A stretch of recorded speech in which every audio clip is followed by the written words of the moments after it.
Perfecto. Kenis comenta, hola Mans, una pregunta, ¿cómo se puede evitar los important? Muchas veces se me hace un lío con eso. Buena pregunta. Vamos a CodePen. Esto es un tema interesante.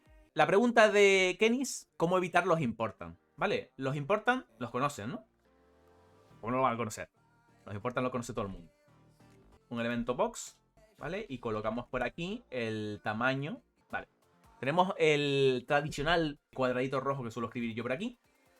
Y bueno, lo que todo el mundo sabe cuando ya ha trabajado con, al menos un poco con CSS, es que nosotros si hacemos esto, ¿vale? Nosotros hacemos esto y lo que ocurre aquí es que esto, como tiene el mismo selector, ¿vale? Lo que está haciendo es sobreescribir lo que tiene en el anterior, ¿vale? Y normalmente esto no le suele sorprender a nadie, porque funciona muy parecido a como funciona en programación y estos detalles de, bueno, sobreescribes lo anterior porque lo que está debajo tiene como mayor importancia, ¿no? Entonces todas estas cosas no suelen ser raras, ¿vale? Y si yo pongo esto aquí, tiene sentido que esté rojo porque el rojo ahora es el que está sobreescribiendo el anterior. Lo que sí suele haber duda y que sorprende a mucha gente es que yo suelo hacer lo siguiente. Es decir, voy a comentar esto. Si yo pongo aquí body y descomento esto de aquí, ¿ustedes qué dicen? ¿Se va a quedar esto rojo o se va a quedar azul? He puesto aquí el body, ¿vale? El body está en esta parte, ¿vale? Está conteniendo todo esto. Si quieren, para que se vea más claro, vamos a poner un contenedor, ¿vale? Y aquí en vez de body ponemos container, que igual se ve más claro. Exacto, especificidad. Entonces, aquí mucha gente piensa que es rojo porque aquí está debajo tiene preferencia. Pero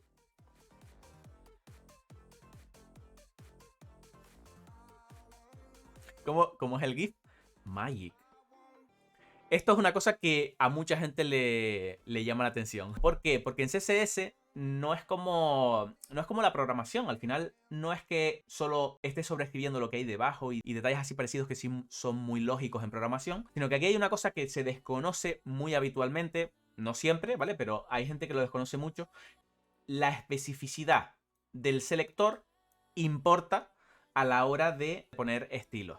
¿Vale? ¿Qué significa eso de especificidad? Porque por ese nombre es un lío. ¿Vale? Especificidad lo que se significa es, si un selector es más específico, es mucho más concreto, va a tener mayor importancia. ¿Vale? Y es justo lo que está pasando aquí. Yo le estoy diciendo, cualquier elemento que tenga la clase box, ponle estos estilos. Pero aquí le estoy diciendo, los elementos con clase box que estén dentro de un container.container son mucho más específicos, ¿vale? Porque le estoy diciendo exactamente cómo son. Por lo tanto, va a tener más importancia a la hora de aplicarle los estilos. Y esto es una cosa que realmente no es tan complicada y mucha gente desconoce. Si ustedes son juniors o están empezando programación, pueden pillar a programadores expertos con esto de aquí. Porque siempre desconocen, o la mayoría de los casos que suelo ver, no saben esto de aquí. ¿Vale? Y de hecho, esta característica es lo que más suele ocurrir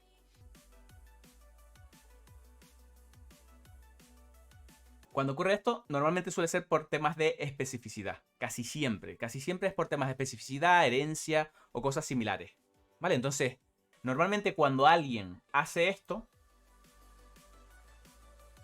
es porque le quiere dar más importancia para que esto tenga mayor prioridad. Pero una forma que hay de hacer esto es hacer el selector más específico. En lugar de ponerle el important, tú lo que puedes hacer es el selector de alguna forma hacerlo más específico. Aquí si yo le pongo container box, lo va a poner en rojo. ¿Por qué? Porque tiene exactamente la misma especificidad de esta. Como tiene la misma especificidad, pues entonces el de abajo es el que tiene mayor prioridad. Si esto fuera así, y quisiera que este tuviera más especificidad sin poner el important, pues por ejemplo esto ya tiene más especificidad.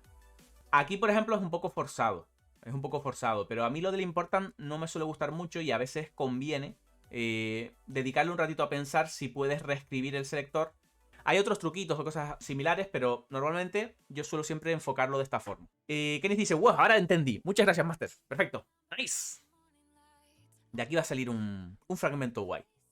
Mans, tengo una pregunta para vos. Me crucé con esta página que al copiar el CSS de una web te muestra el gráfico de especificidad. ¿Eso sirve realmente? Tiene documentación, pero me mareó más. Explico un poco en qué se basa esto, que esto está muy guay. Ahora sigo leyendo el chat, ¿vale? Fíjense aquí, esto es un gráfico de especificidad CSS. ¿Qué significa esto? Fíjense que es una gráfica ¿vale? Es una gráfica donde aquí tienes unos valores que están muy altos. Aquí lo que hace es que tú le pones el código CSS que tú tienes, ¿vale? Se lo aplicas aquí y lo que hace es que te lo evalúa y te lo va colocando aquí en un gráfico. ¿Qué ocurre? Este gráfico que tenemos aquí, los puntos más altos son cuando hay selectores con mucha especificidad. Vale, fíjense que aquí el selector, recuerden que es lo que está antes de las llaves. Vale, aquí tenemos un selector que son 2 elementos. Aquí tenemos una regla font face.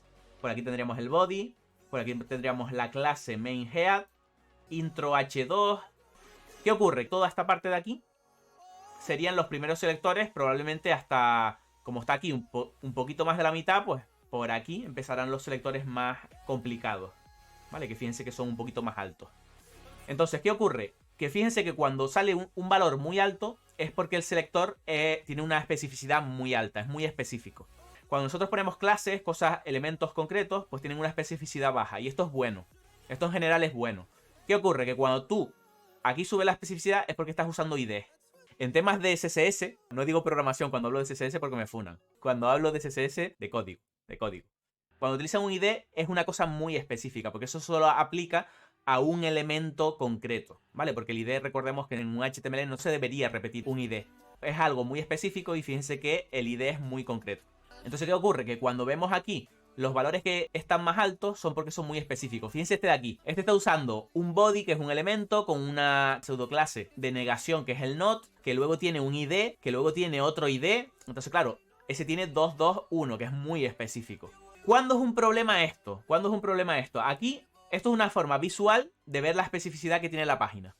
Entonces, ¿cuándo es un problema esto? Cuando estos picos muy específicos los tienes al principio del código, ¿vale? Ahí es un problema. Porque si tú tienes aquí una cosa muy específica, todo lo que viene después puede que este de aquí esté sobreescribiendo este.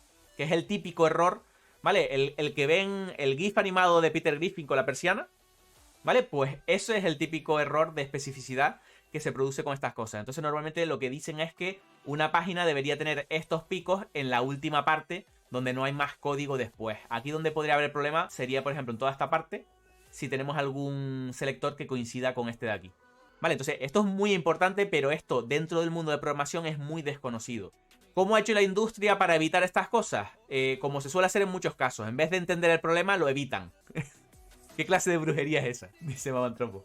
Lo que se suele hacer muchas veces es que en lugar de entender el problema, lo que se hace es que se intenta evitar. Un poco lo que se hace en Vue, en React y todo esto, lo que se hace es evitar el problema. ¿Cómo evitan el problema? Pues lo que hacemos es pillar los que son las clases, cada selector, lo cambias por una clase rebuscada muy rara, ¿vale? Si nos vamos a Twitter, por ejemplo, que Twitter utiliza esto, y vamos aquí a los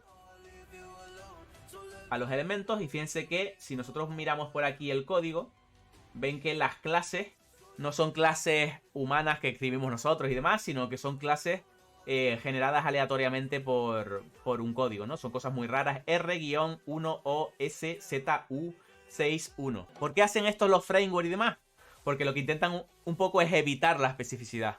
Al generarte una clase que es muy rara de este tipo, es muy poco probable que haya una colisión de clases y demás, que es lo que ocurre con la especificidad.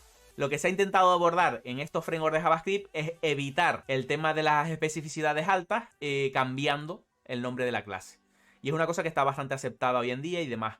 Otra forma de que hay hoy en día de evitarlo, que yo por ejemplo lo utilizo mucho aquí en el canal, es utilizando Shadow DOM, ¿vale? Shadow DOM que usamos en los componentes lo que hace es cerrar ese CSS para que solo afecte al componente específico, ¿vale? Que es lo mismo que hacen en los frameworks de JavaScript, pero en lugar de cambiar las clases, lo que hace es cerrar, encapsular el código CSS, que es lo que hemos hecho siempre en programación, ¿no? Encapsular las cosas para que no afecten al resto.